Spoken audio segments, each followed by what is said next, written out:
TikTok video बनाउन खोलामा हाम फालेका बाराको प्रसोनी गाउँपालिका 2 निवासी 21 वर्षीय विकी गोसाईको शव फेला परेको छ।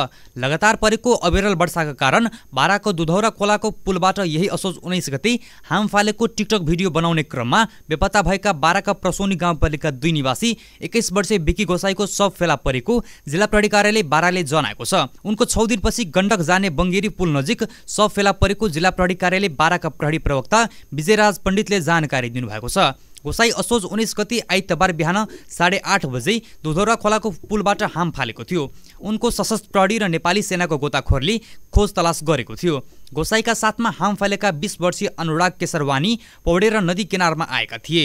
इलाका प्रहरी कार्यालय प्रसौनीका प्रमुख प्रहरी निरीक्षक टुपेन्द्र श्रेष्ठका अनुसार नेपाली सेनाका लेफ्टनन्ट निरज राईको कमान्डमा 23 जना, सशस्त्र प्रहरी निरीक्षक इन्द्रजङ थापाको नेतृत्वमा 10 जना र प्रहरी सहायक निरीक्षक राजनारायण महतोको कमान्डमा 10 जना गरी 43 जनाको टोली मोटरबोट र गोताखोरको सहयोगमा खोजीमा खटिएको छ।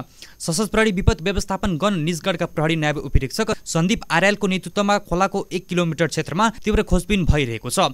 खोजी दुधौरा खोलाको पुलदेखि फेटा गाउँपालिका 1, त्रिवेणीको झुलङ्गे पुल, त्रिवेणीको नहर पुल, विश्रामपुर गाउँपालिका 5, नकटुवा हुँदै फेटा गाउँपालिका 2, चिल झप्टीसम्म सञ्चालन गरिएको छ।